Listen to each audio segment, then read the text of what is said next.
Morning, guys. สวัสดีค่ะสวัสดียามเช้าค่ะ Okay, so we're gonna make this a little video of some things to think about, and also make it a disclaimer video at the same time. And this video will apply to the whole series that we will make. so it's Now, just like a beginning it's the beginning. Now, how many videos will be? Don't know. But here's the thing. As you saw the last video, this is the start of the series. this is the start basically of the series. On the last video, we showed you going to marathon coach, Yeah. and that gave you a little idea of what we're going to do. However, since we don't have 1.3, 1.5, or $3 million, Yeah. we're gonna buy a used bus and convert it into an RV. Yeah. So this is what this series is going to be. First, we're gonna give you the disclaimer that this is not a how-to series. We're not professionals. We're gonna give you what we do, how we do it, and it is up to you to decide whether what we're doing fits your plans, your likes, whatever, and you do whatever it is you see or whatever it is you decide to do at your own risk. And that includes everything from demo to electric to plumbing to building cabinets, well, whatever. Every 100% of the build is going to be to share what we do, how we do it, what we were thinking, and you do what you do, what is best for you. And also we like welcome for suggestion if it make it better. Oh, absolutely. Just give us an Absolutely. idea because we just start from zero. Absolutely. So we welcome all comments, all ideas, all suggestions. Maybe it's work for us. Yeah, absolutely. Now, the first secret that we're going to give you is how to build the perfect bus. For you, Yeah, for us. that's the secret right there. Everybody says, hey, you have to have this, you have to. No, you don't. No, you don't. You can have a perfectly 100% empty bus, and if that's perfect for you, then it's the perfect bus. Yeah. So the secret is not what you build, how you build it, it's what works for you. Yes. So if you want to have the toilet next to the driver's seat, perfect. Yeah. That works for you. Yeah, it's work for you. So, you know, basically what it comes down to is you need a bedroom, a bathroom, a shower, a kitchen, and a living room. What order you put them in, it's up to you. Now, the only important thing in this is weight balance.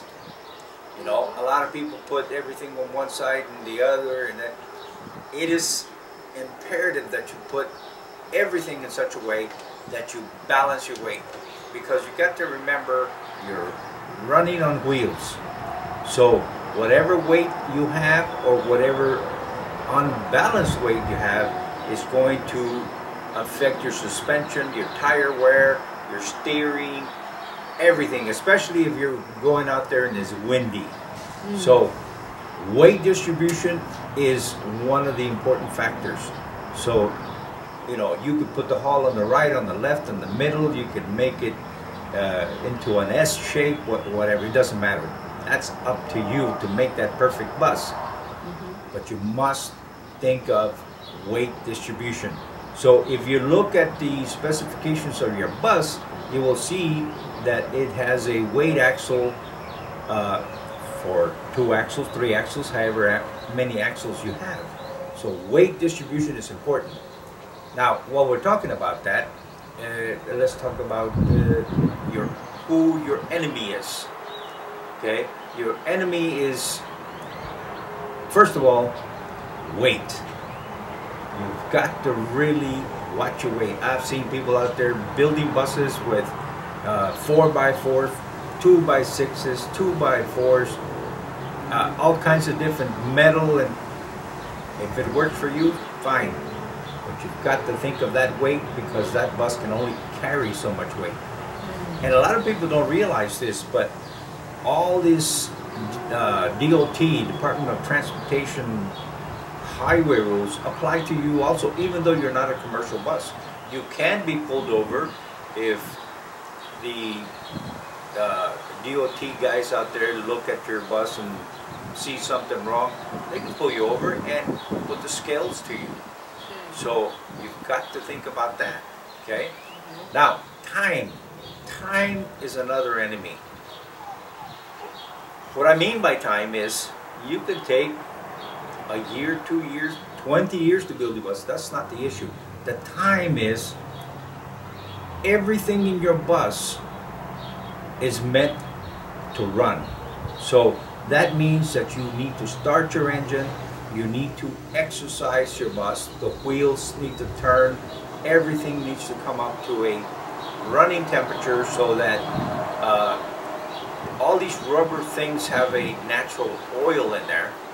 So that heat redistributes that oil inside the rubber, and it keeps it pliable, it keeps it from drying out. So you've got to do this, you know. So time is an issue. Now, I suggest that you start and run your bus once a week. Twice a week, you know, you can do that, but it's better if you do it once a week. Out. You just go out for a short drive. Now, you don't have to drive 50 miles down that way and 50 miles back. You can go down the street, make a circle and a circle, and only be, you know, half a mile from your house, a quarter of a mile. Just warm up the engine. Just warm up the engine, and all the rest of the stuff. You've got to apply your brakes. You've got to get all this compressors and things going. So that is an issue. Time. It's important that you don't let your bus sit for ages.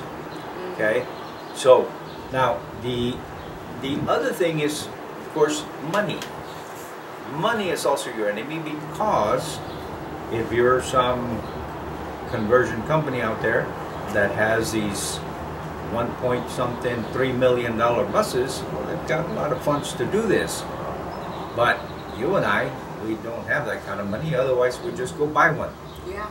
So you have to think about what it is that you put in there.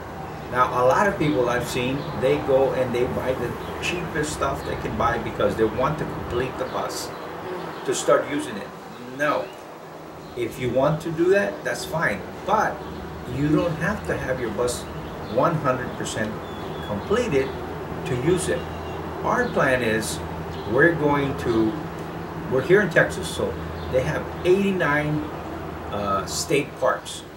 So at the beginning, we'll catch the ones that are not far from here, because this is a bus that we're not familiar with, so we have to make sure that it's not going to break down too far away from the house. Which brings us to the next thing. Well, first let me say one thing. One last enemy you have is your neighbor. And that's a possibility, because depending on where you live, they have different ordinances that don't allow RVs or big buses or whatever to park on your property, on your driveway, in the street. So if you're in a place that lets you, then you have to make sure that you talk to your neighbors before you get this bus, because they might not appreciate all the noise. So if that's the case, then you need to find some property somewhere that you can park and not be violating anything and not bother anybody with your noise and, you know, cutting and hammering, whatever it is you do. So those are the things you need to do. Now, with that said, first of all, you have to decide what type of bus you want, okay? And with that, the most important thing is, what are you going to do with it? You know, are you going to stay on the interstate Are you going to go down gravel roads? Are you going to go up into the mountains? Are you going to go? So you have to decide what it is that you're doing, you know. And of course with that, you have to decide your budget, because you know, some buses are more expensive than others, and you know, so whatever you decide, base it on what it is you're going to do. If you're going to go up into the mountains and down gravel roads and all that, you know, well, a lot of your school buses are good for that, because they have a rail frame that is up high, so your ground clearance is a lot higher than other buses. Your shuttle buses have a high ground clearance, but lower than a school bus, you know. And then you need to consider your abilities, how good at you are at cutting, at this and that, you know. If you're willing to take the chance and see how it goes, that's fine. You don't have to be a professional. You don't have to be somebody that has built all kinds of things. What you have to do is be willing to give it your best. If you do your best, then that's all that is. And you happy with it. Yeah, you have to be happy with it. This. Now, That's it. the important part here is, whatever it is you do, make sure that it's safe. You know, you don't want to be out on the road with an unsafe vehicle. Now, with school buses in particular, I have seen so many people race the roof. And that's fine, you can do that, but you have to keep in mind that it changes the center of gravity. Now, the other thing that happens is, I've seen people that do 2 feet, 2 foot, 24-inch race. That's a lot, you know. And you've got to remember that your center of gravity is drastically changed when you go up that high, and you have more area to keep cool or keep heated. That's something that's very important. Now, talking about heating and air conditioning, you have to realize that what these bus companies do, school buses, highway coaches, all of them, what they do is their insulation is very, very thin and very minimal. But what they do is they oversize their heater and they oversize their air conditioning so that they can keep this area heated and cool. But unfortunately, when it stops, everybody gets out, and it doesn't matter if it's hot or cold in there. But you are going to be traveling in this thing, so Like a house. it's like a house, but not like a house. Which brings out another good point. There are many, many people that go, you know, my home on wheels, my tiny home, all kinds of different things, and that's fine. But the reality is, it's not a house. It's not built like a house. I have seen a guy build a wall, and he put 6 2x4s in the corner to make that turn. You don't need that. You can make this thing with very small dimension wood, because it doesn't support anything. You can have this bus completely empty and it's going to stay up. The roof is not going to collapse. The walls are not going to collapse. That's just something that you put in there to make a bedroom, a bathroom, you know, so that's what you do. Now, the other thing that you need to consider is everybody uses dimensional lumber, 2x4s and all that stuff that they cut in half, that they cut into 3. Well, that causes a problem, because on average you need about 17% moisture content to keep this 2x4s and stuff from warping. And since you're going to be traveling all over the place, some places are humid, some are not, some are hot, some are cold, so your wood is going to be twisting and stuff. So dimensional wood is not really what you need. You should use some plywood.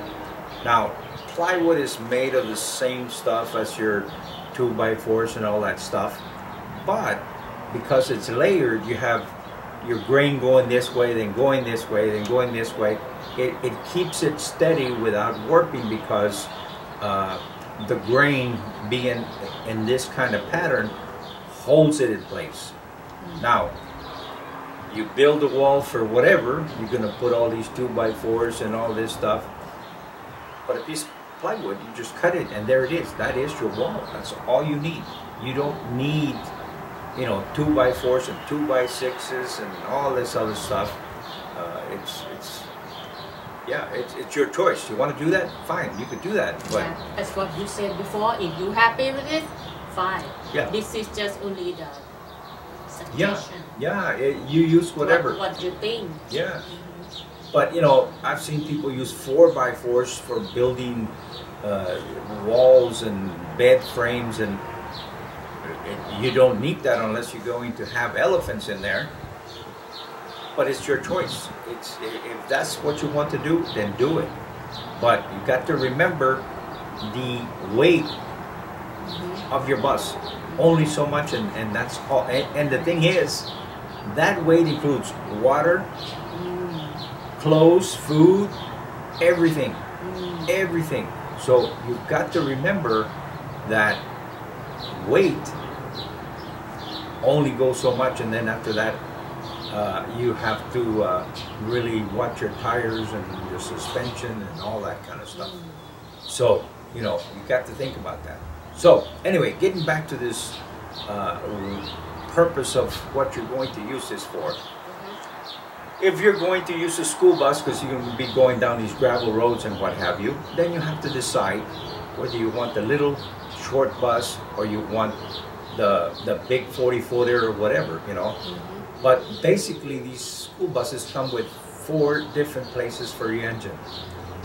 You have the dog nose, which is like the hood of a car in front of where you're driving. And you have an engine in there. Now, that engine is easy to work on because it's just pop that hood open and there it is.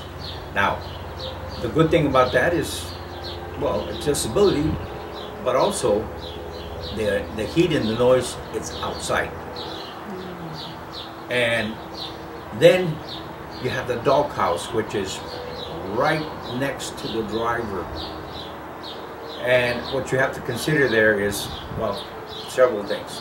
One is the noise, the heat, and it's very hard to work on because you have to go down in this little panel and it has very hard access. Now there's another bus that they no longer make, but the engine is in the middle. So one of your compartment for luggage and stuff, the engine is in there. And you know, unless you want that type of bus, I don't suggest you get that because you lose a lot of storage space, and you know, the engine is right there in the middle.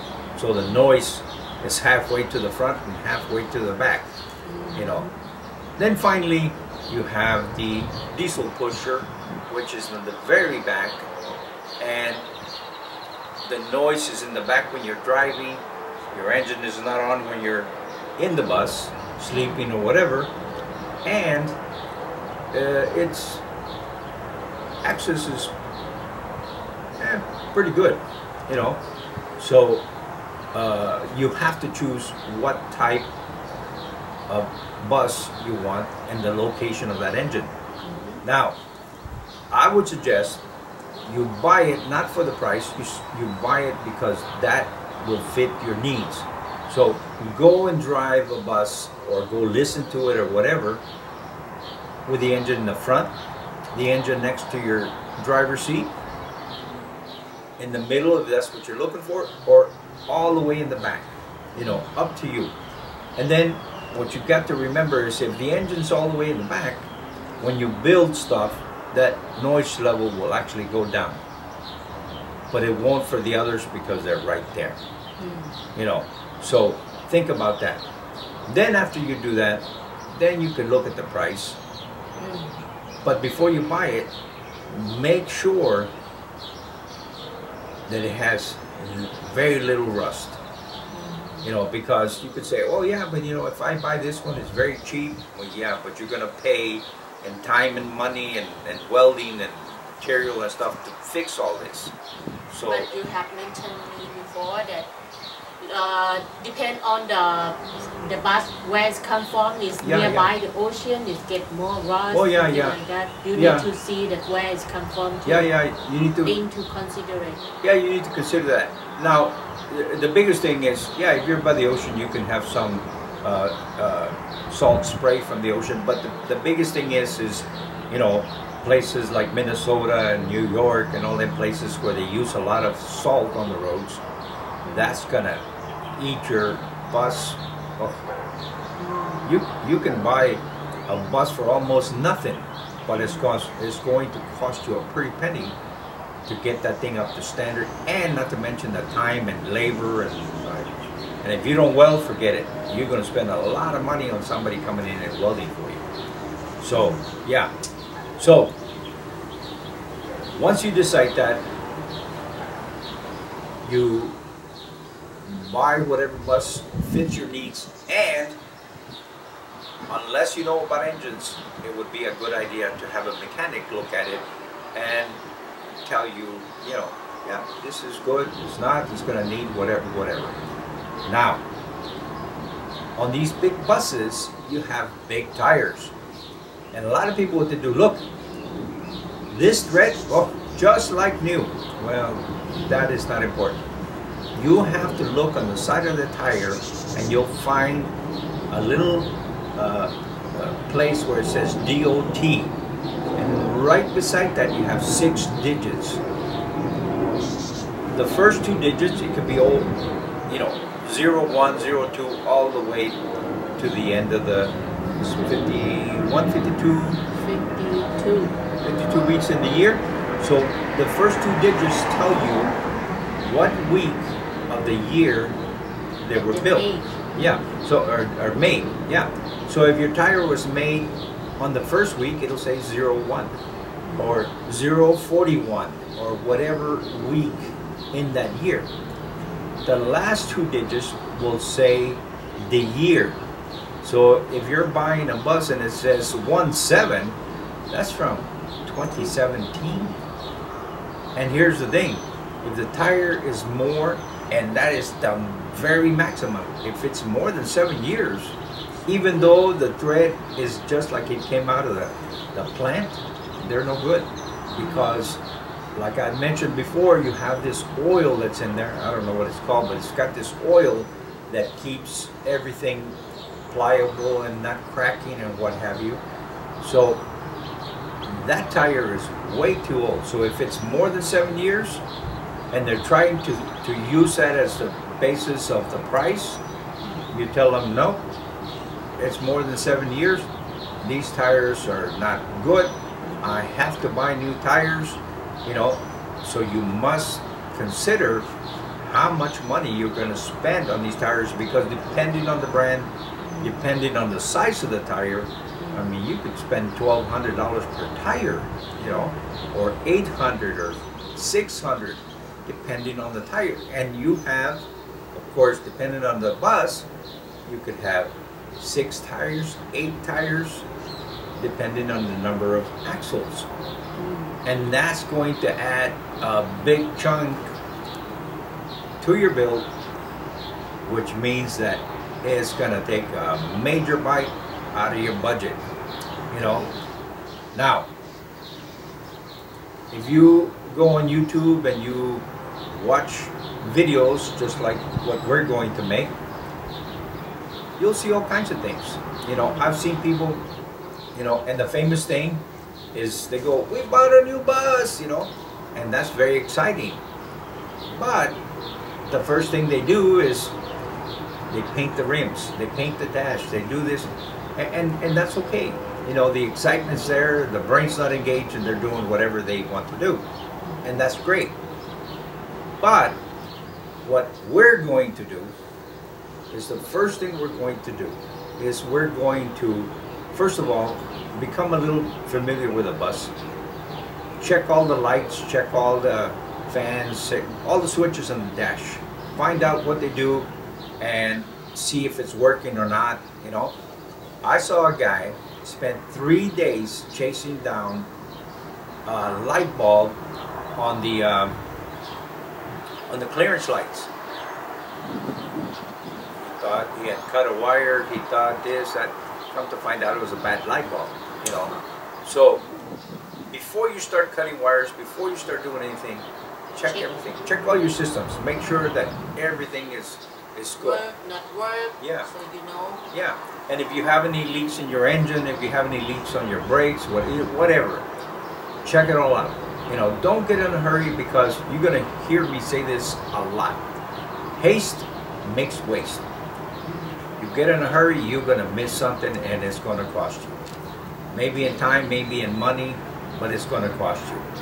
So the best thing to do is become familiar with the bus. Look at everything, make sure everything works, you know, and if there's something you don't understand, do the research so that you can, you know, do what you need to do. Yes. And then, you know, the very famous thing that everybody does is they remove their seats. But yeah, that's a good thing. You need room in your bus, so the seats have to go, you know. But then, the majority of the people, they take the floor off. If they're going to strip their floor out completely, they remove their floor. And that's fine, you can do that. But you got to remember gravity. I've seen everybody spend a lot of time, they paint, they put new plywood, they do, and then they take their ceiling off, and there goes all this rust and dust and everything right into their new floor. So I suggest start from the top to the bottom. Yeah, start from the ceiling, do your site, leave your floor in. Leave your floor in. Do all the grinding and cutting and welding, whatever it is you need to do. If you're going to delete your windows, do all that stuff, right? Take your, if you have emergency exits you're going to remove, the hatch, remove it, cover it, put in your vents, you know, if you have an idea of where on your floor plan it's going to go. If not, don't worry about it. Take care of everything up on top of the roof. Take everything on the ceiling, on the sides, because I have seen this so many times. I have seen people that are this close to finishing, and it hadn't rained the whole time, and then it rained. They have leaks everywhere. You know, I've seen people put in foam, and they have leaks. So you've got to make sure that there are no leaks before you start putting your plywood, your walls on. You've got to absolutely make sure that there are no leaks. You know, so in our thinking, what we're going to do is we're going to remove the seats, we're going to remove the luggage racks, we're going to take the hatches, whatever it is we're going to do, we're going to weld, cut, whatever, and then we're going to make sure that all our outside is dent free. Anything we need to do is cut holes, drills, but all of that will be done, and then we're going to paint. You know, and the reason for it is because painting actually helps seal any leaks that you might have. Because you cannot see it. Yeah, you cannot see it. And you know, you can add your seam sealer, you can put your primer, you can put your final paint, all that. It's got to be done because that will help seal any leaks, and you are leak free. And that's important. Now, can you cut a hole that you forgot or you didn't? Yes, absolutely. But you have to be a little bit more careful. You have to put some tape down. Careful of how you cut so you don't scratch your paint and all that, but you can do it. It's okay. Now, it's better if you have all these things so that you don't have to go back and you know, take the chance of scratching your paint. So you have to sit down and plan it out a little bit. Am I going to have a backup camera? Okay. Put in the hole for your backup camera. Am I going to have a 360 camera? Yep. Okay, put your holes for your camera. Whatever it is that you need to drill holes, you know, do it before you start doing your interior, you know. And of course, like I said before, you know, if you decide to change something, you could do it, you know. Now, if you're going to use foam board for your insulation, fine, you could use that. If you're going to use wool or fiberglass or spray foam, what you can do that, that's fine, you know. The one thing that I am against is, I've seen this so many times, people run their wires and then they spray. Don't do it. Don't do it for several reasons. One is a sprayer comes in and they're not going to worry about your wires. You have the wire here and they spray at an angle, that foam will push the wire down right to the edge of the foam, and then you come to trim it and there goes your wires. I've seen it so many times. It's happened quick too. It happens very quick. Especially if you use some kind of grinder or wire brush or something, you know, you're gonna cut them bad boys and you got a problem. But the other thing is that what people don't think about is with these wires being in, and most of the time they're up against the metal, which is right there where the sun is shining, you're gonna add heat to your wires, and heat is a very bad thing for your wires because it creates resistance, and then right there where the connection is, you're going to have a lot of heat, and you know, the possibility of that breaking is pretty good. You know, you can cause a fire, you can cause systems to break, whatever. So you've got to remember, everything that you build has to be accessible after you're done with the build. So if something happens, you can open something, move something, and there's your wires. So after you've done everything to your bus, then think about running the wires. You could run them on both sides, you could run them on top, you could run it up the middle, you know. There's lots and lots of ways to run it, but make sure that they're there where you can get to them. That's the important thing. So there's lots and lots of other things that we will share with you as we go. And so we're not going to, oh, one last thing that I will say.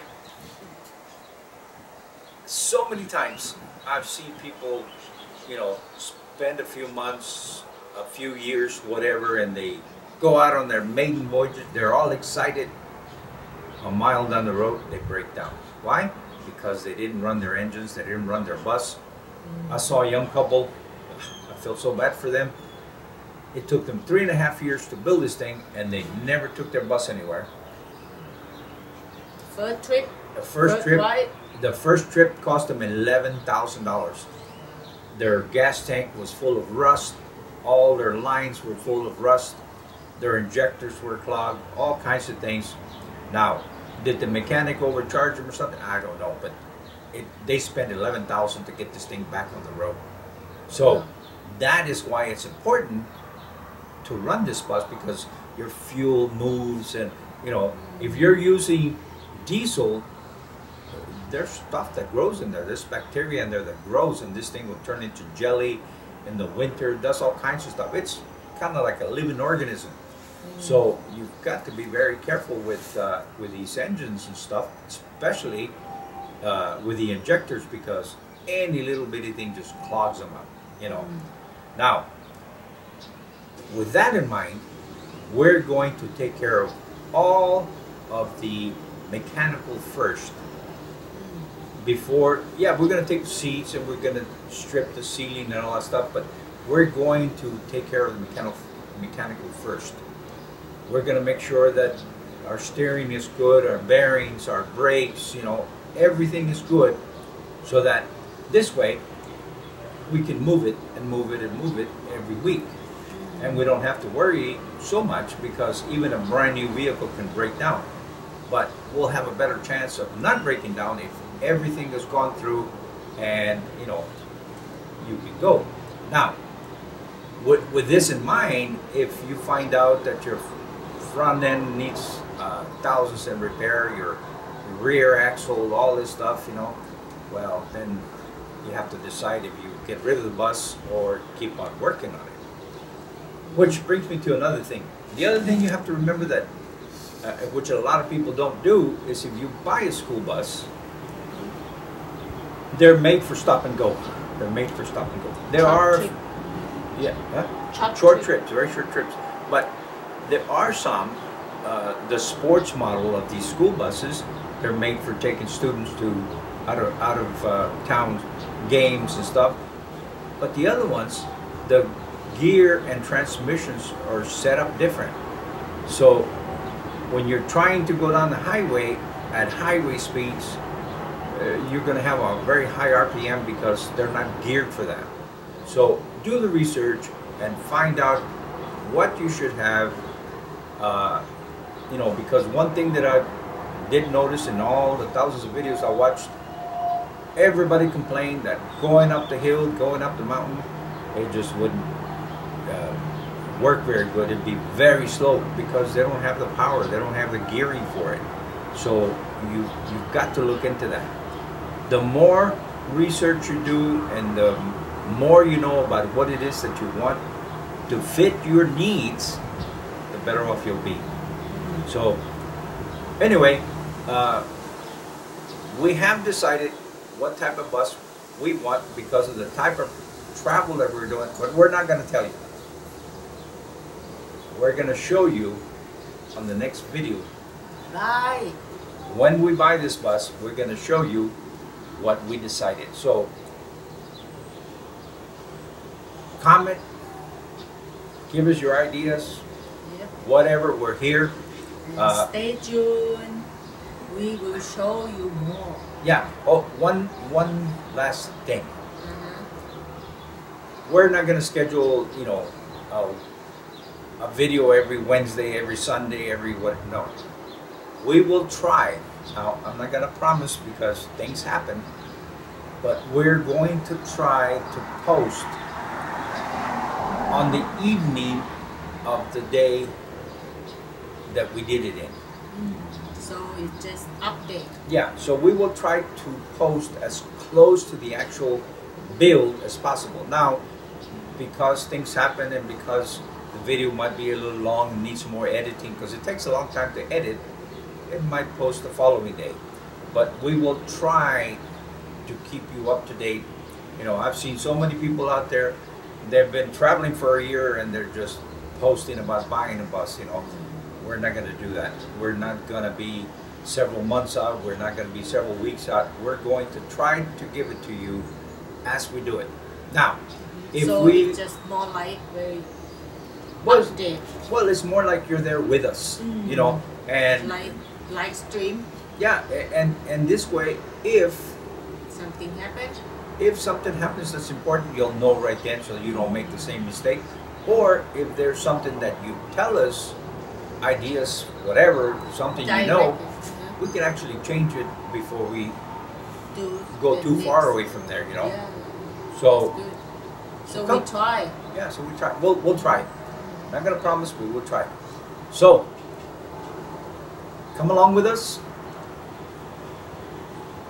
We'll try to share what we do, and maybe it'll help you in your adventure, whatever you decide to do. Maybe you hear something that we said or did or whatever that will help you on your decisions.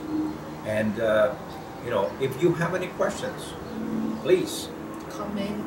yeah Inbox.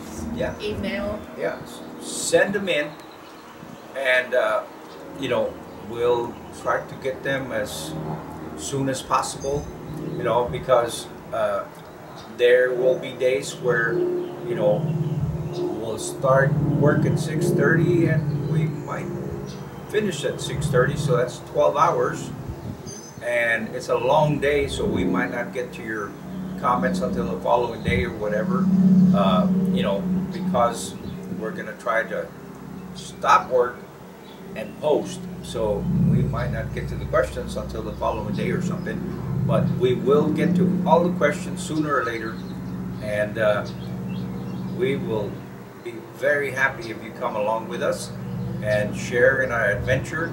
And again, this is not a how-to. This is what we decided. This is what we did, and this is how we did it. So hopefully it will help somebody out there. And yeah, that's all I can say. Yeah. Subscribe. Yeah. So, like and share. Yeah. Would be appreciated. Yeah, that would and definitely give us the motivate to do the channel. Oh, that brings me to one thing I did forget. Your budget. You know, many people say, oh, we have this budget, that budget, you know. Well, let me tell you, whatever your budget is, add to it because it's going to go over. Now, I have seen where something used to cost $1 and now it costs $20. So the price of everything is going up. And of course, if you're going to start something now, you know that everything's getting more expensive and your budget will be X amount of dollars. So whatever it is, double it because it's going to cost more.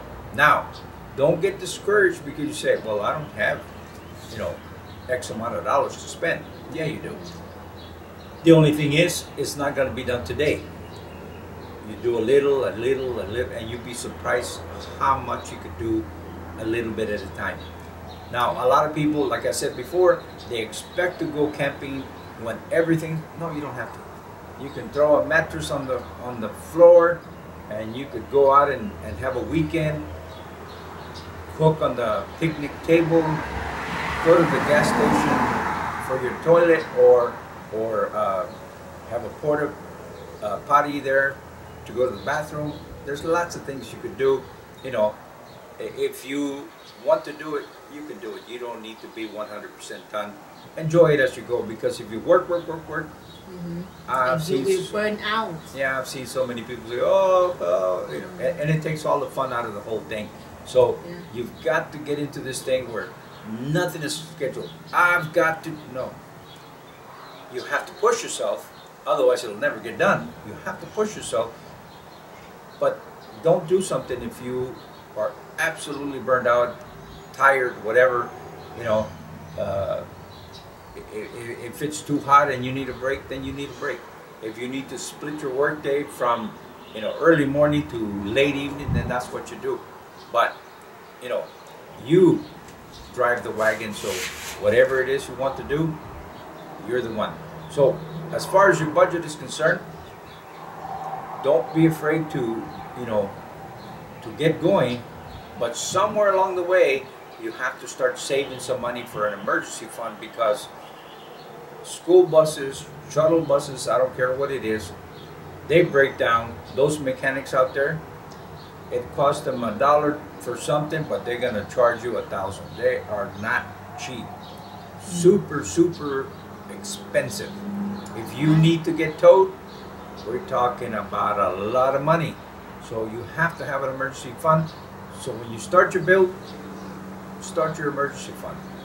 A few dollars in there as you go, you know. So anyway, yeah. We'll continue to post. We'll let you know what we buy, and we let you know what our thoughts was, and we'll let you know whatever it is we're doing as we're doing it. All right, guys. Enough of this talking. Yeah. There'll be plenty of talking. Do more than talk. Yeah, there'll be plenty of talking along the way, sharing our thinking and whatever it is we do.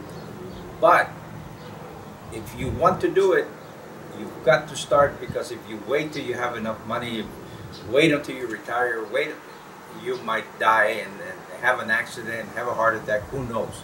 So you've got to enjoy life now, you know. So the important thing in life is balance.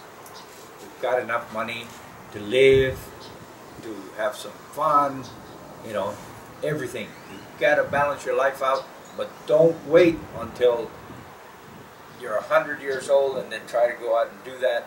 It's not going to work. Now, I've been RVing, you know, for decades, so all this is not new to me. Been. Yeah, this is a new adventure for Woon. But I've never converted. I've renovated many RVs, but never converted. So this is going to be a new adventure for me too. So we're looking forward to it. Yeah, it's a big challenge that we're willing to take on and share with you. Yes. All right, guys. We'll talk to you later. And see you. Bye. Next video. Thanks for watching. ขอบคุณเจ้า See you next time. แล้วปะกันแฮมไมนะเจ้า See you. Bye bye